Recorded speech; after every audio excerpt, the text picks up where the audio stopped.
Coach Linboom, thanks for joining me. I know you guys had a great year last year here at DMAC. 12-1, was it? Yes, correct. 12-1 run and lost to a powerhouse in the semis, but then you guys won a lot of football games. And of course, after you win a lot of football games, people always start asking questions, how and why this and why that. I was fortunate enough to listen to you at a clinic, and you know, you guys have some unique things. You guys run the wing tee, and you know, I have heard so many arguments of why it can't work here, why you can't do it here, why you can't do it at a big school, why you can't do it if you have fast kids, why you can't do it for this and that. Deborah Mark, please ring the office. Tell me why you can wing tee.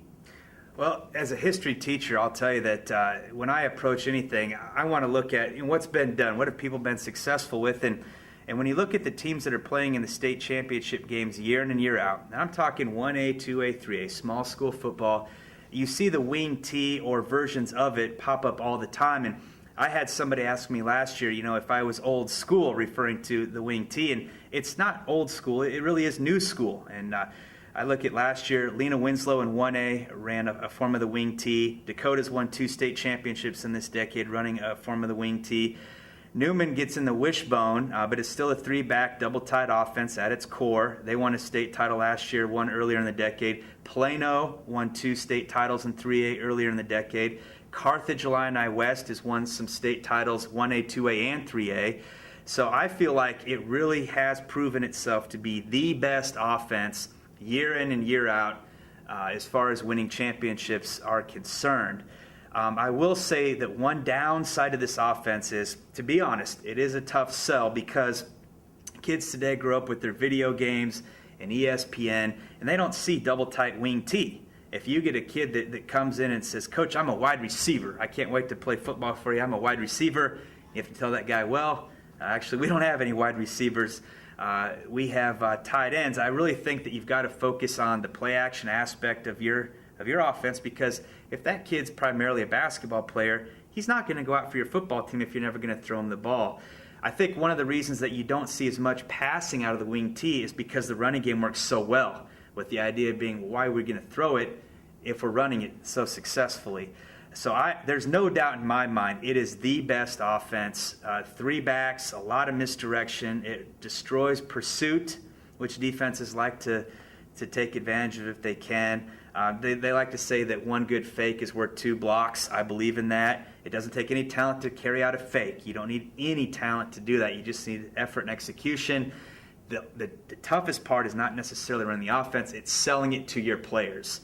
And that's a real concern. And it's just one of those things that you have to keep driving at day after day. And last year was a pretty easy sell for us. We led the state in scoring, finished up with 45 points per game, set all types of offensive school records. But it's hanging in there and giving the offense enough time to really establish itself. If you can do that, you won't regret it.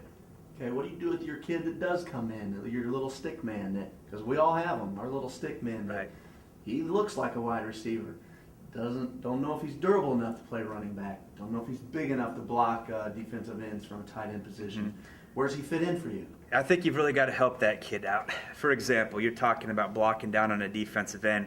If you're playing a defensive end that's giving you a lot of up-the-field penetration, that straight-ahead charge, of course your basketball type isn't going to be able to block him too well.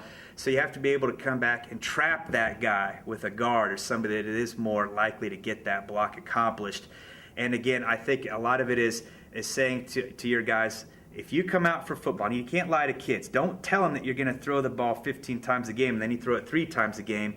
You've got to make an effort to hold up your end of the bargain. And if I tell a kid, we're going to throw the football, then we are going to throw the football. And I think another misconception is people tend to label us wing tee guys as anti-pass. The old saying, if you throw the football, 4 things can happen and 3 are bad.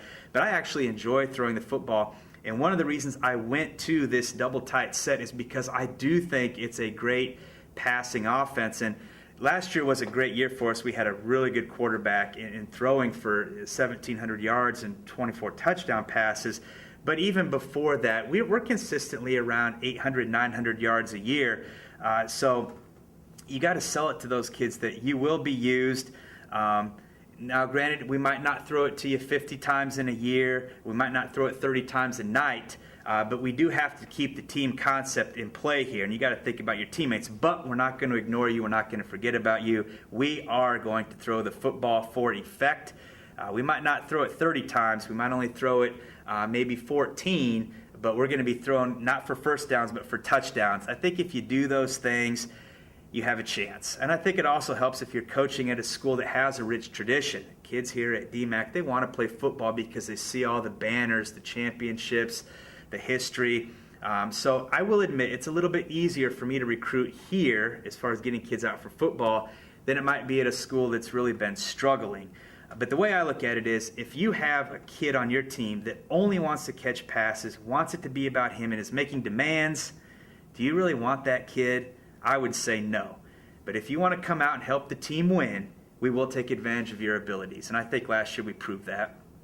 Pretty well said, Coach. Tell me, you keep saying for 1 and 2 and 3A, 1 and 2 and 3A. What about bigger schools? Are you saying now your wing T concepts aren't good there? I can't really speak on that because I've never coached at a big school before. I have to talk about what I've experienced and what I'm used to. But really, if you look at some of the bigger schools, you look at Joliet Catholic, do they throw the ball all over the field? No. But they're a big school and they have great athletes. Joliet Catholic is the home of Mike Allstott, some of those, Chicago Mount Carmel. You look at a guy like Donovan McNabb and some of those schools. Those bigger schools, they're not throwing the ball all over the field. They're not throwing it 40 times a game, but they still have a lot of success as well. In our neck of the woods, it's Metamora.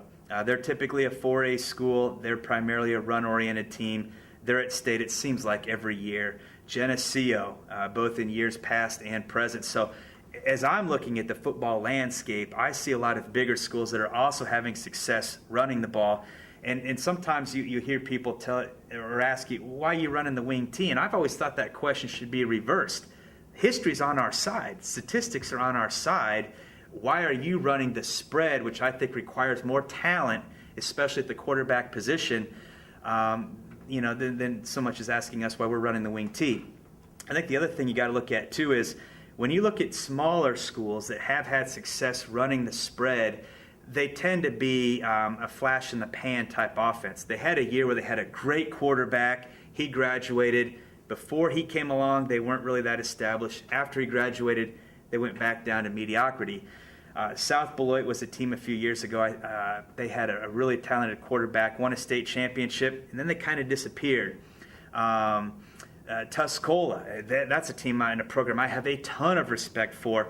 What's it going to be like for them now without a Winky under center? They haven't had to worry about that for a while.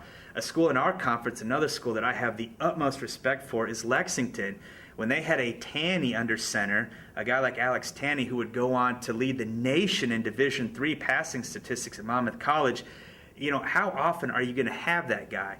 But if you look at the teams like I mentioned, Geneseo, Carthage, Dakota, Lena Winslow, Sterling Newman Central Catholic, those schools are good year after year, and we've got a long way to go to get up to that level, but that's what I'm trying to do here. And I just thought that if you want year-to-year excellence, you're more likely to do it running the ball, mixing in some passing. Not that you wouldn't pass it, but you're more likely to be a run-oriented team and have success year-to-year than to try to spread and maybe have great success a year or two, and then you lose a great quarterback, and now what? Coach, those are great arguments. I wish I could argue it that well myself. One last question here I want to ask you. It popped into my head. When you're running in a double tight system, in your wing T, you got a lot of running there in traffic. And I think kids by nature aren't necessarily that comfortable. They're running into what looks like traffic. We're telling them the holes are coming. It's opening up. It looks like traffic. Any tips you have on coaching kids on running hard, running downhill, not getting into some traffic, stopping their feet and trying to bounce everything outside? I think you just stress the math. I mean, you just tell your guys, you step it off. Look, guys, this is what 4 yards looks like. It's not very far, right? If you can get 4 yards every play, we will never punt. We will score every time. We will never lose. We will go 14-0.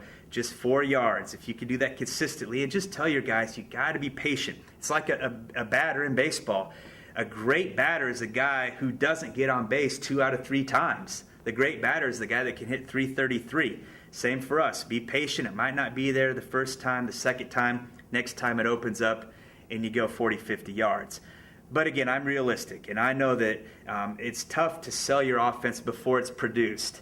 After you have that breakthrough year, now you could say, guys, I told you, all right? If you just work your technique, you don't have to have a huge complicated playbook. You don't have to necessarily go spread. You can run this offense and score 40, 50 points a night. But as a coach, that is your challenge to get your guys to buy in until you get to that point. And I think, too, you just talk about the things we've talked about. Guys, here's who won the state championship last year. They ran this offense. And the year before that, it was Dakota. And the year before that, it was Carthage. And the year before that, and just tell the guys, this is what we're trying to do.